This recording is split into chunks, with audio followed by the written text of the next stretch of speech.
Welcome in Ummul Madaris Model School. Bismillahirrahmanirrahim. Assalamu alaikum wa rahmatullahi wa barakatuhu. Welcome in science class.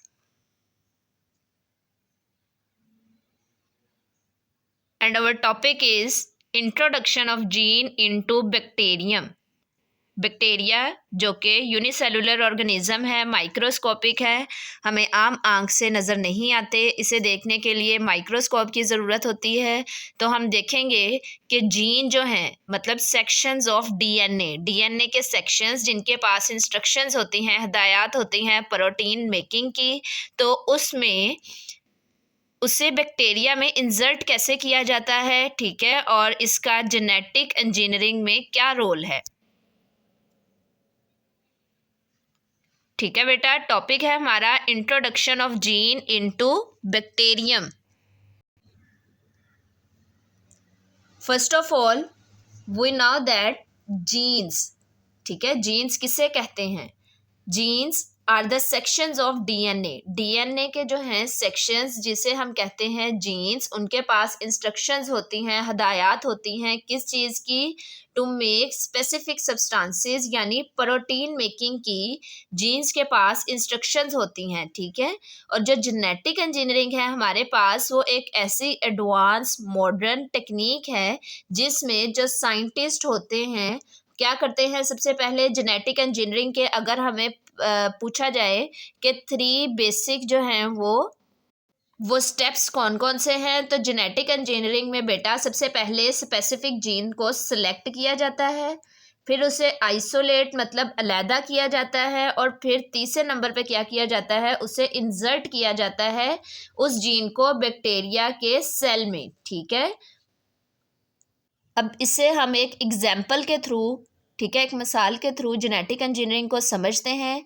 For example हमारे पास जो insulin है, ठीक है, जो कि डायबिटीज़ के पेशेंट को लगती है, वो एक एनिमल प्रोटीन है। इंसुलिन क्या है बेटा? एक प्रोटीन है जो कि हमारा पेंक्रियाज प्रोड्यूस करता है, ठीक है। और उसका काम क्या होता है कि ब्लड में ग्लूकोज लेवल को, शुगर लेवल को कंट्रोल करना। अब डायबिटीज़ के पेशेंट में होता क्या है कि वो पेंक्रियाज जो है वो इंसुलिन की पूरी अमाउंट को प्रोड्यूस नहीं कर पाता, जिसकी वजह से ग्लूकोज का लेवल ब्लड में बढ़ जाता है, ठीक है, इंक्रीज हो जाता है। तो इस सूरत में डायबिटीज़ के पेशेंट को क्या लगाई जाती है? इंसुलिन लगाई जाती है। अब वो जो इंसुलिन लगाई जाती है वो आई कहाँ से है? तो वो जेनेटिक इंजीनियरिंग के थ्रू ही आई है, ठीक है।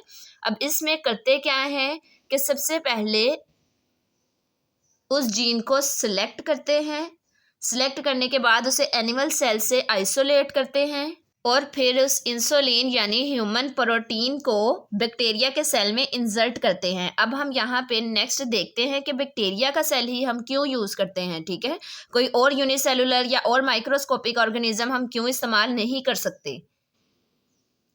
अब उससे पहले यहाँ पे एक डेफिनेशन है वेरी इंपॉर्टेंट, ट्रांसजेनिक ऑर्गेनिज्म, ठीक है, ट्रांसजेनिक ऑर्गेनिज्म।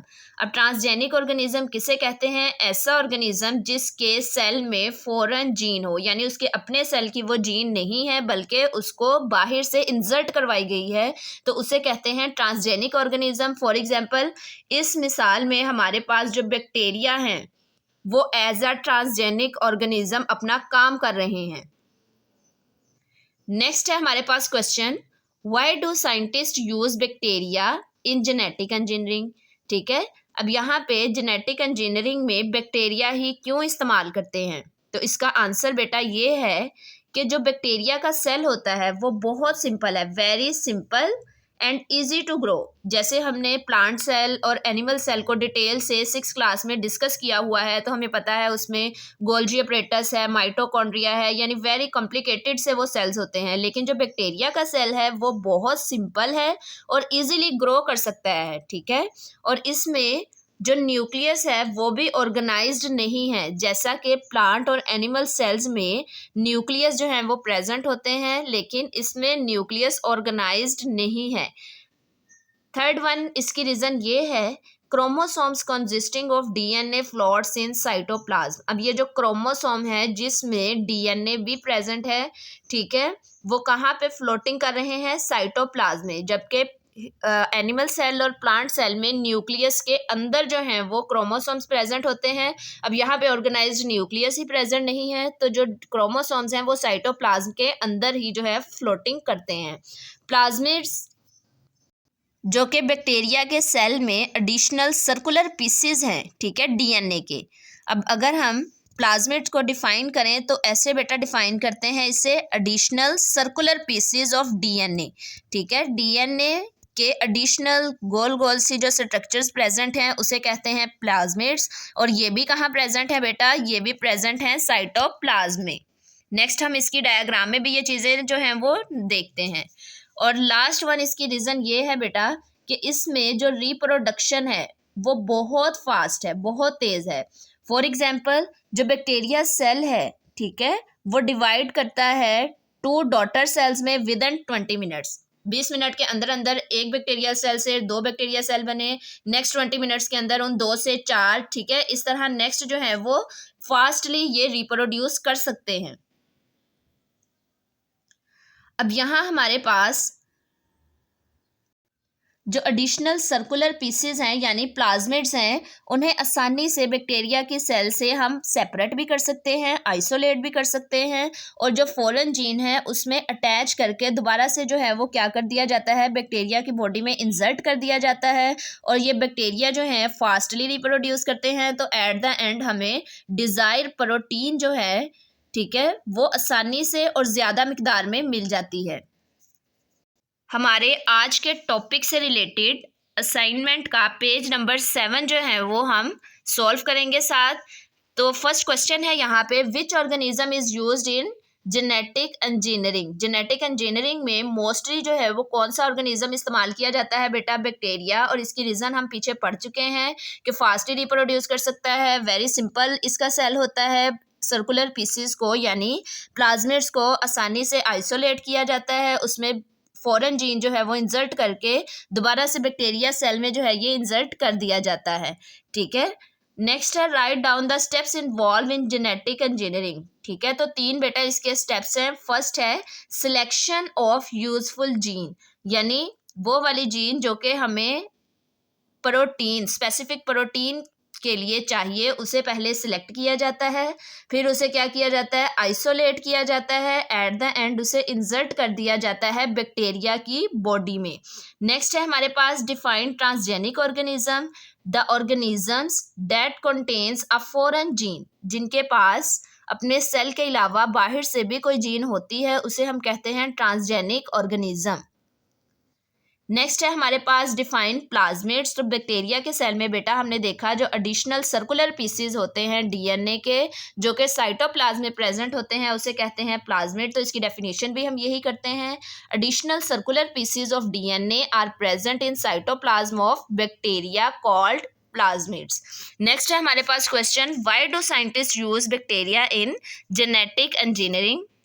जेनेटिक इंजीनियरिंग में साइंटिस्ट जो हैं वो बैक्टीरिया को ही क्यों इस्तेमाल करते हैं? तो बेटा इसे हम डिटेल से भी पीछे पढ़ चुके हैं कि बैक्टीरिया सेल जो है वो वेरी सिंपल और इजी टू ग्रो है, ठीक है, इसके पास ऑर्गेनाइज न्यूक्लियस नहीं होता। इसके अलावा प्लाज्मिड्स को आसानी से आइसोलेट किया जा सकता है बैक्टीरिया के सेल से, और जीन जो है वो अटैच कर दी जाती है उसके साथ। अब नेक्स्ट जो है, plasmids can carry the attach foreign gene into bacterium. Plasmids को दोबारा जो है वो बैक्टीरिया की बॉडी में इंसर्ट कर दिया जाता है फॉरेन जीन के साथ। और एक अदर रीज़न जो है इसकी वेरी इंपॉर्टेंट कि फास्ट रेट ऑफ रिप्रोडक्शन है इसका, यानी विद इन 20 मिनट्स जो है वो बैक्टीरिया रिप्रोड्यूस कर सकते हैं। इसलिए जो बैक्टीरिया का सेल जो है साइंटिस्ट मोस्टली यूज़ करते हैं इन जेनेटिक इंजीनियरिंग। नेक्स्ट हमारे पास है क्वेश्चन नंबर 4 है, draw and label the diagram of bacterial cell. तो बैक्टीरियल सेल की डायाग्राम को ड्रॉ करना है, लेबल करना है और उसे लाइट से कलरिंग भी कर देनी है, ठीक है। अब देखें इसमें क्रोमोसोम्स प्रेजेंट हैं साइटोप्लाज्म के अंदर ही, प्लाज्मिड जो कि सर्कुलर पीसेज हैं वो भी किसमें प्रेजेंट हैं, साइटोप्लाज्म में। तो यानी ये जो सेल है बैक्टीरिया का वो बहुत सिंपल है, ठीक है, और इजीली ग्रो कर सकता है। तो तमाम स्टूडेंट्स ने पेज नंबर 35 से 3.2 और साथ why do scientist use bacteria in genetic engineering, ये दोनों टॉपिक याद करके रफ पे इसकी प्रैक्टिस करनी है, ठीक है। और वर्कशीट का पेज नंबर 7 जो है वो सॉल्व करना है। और अपनी रफ प्रैक्टिस और वर्कशीट का पेज ये दोनों जी सूट पे लाजमी सेंड करें। Thank you. अल्लाह हाफिज़।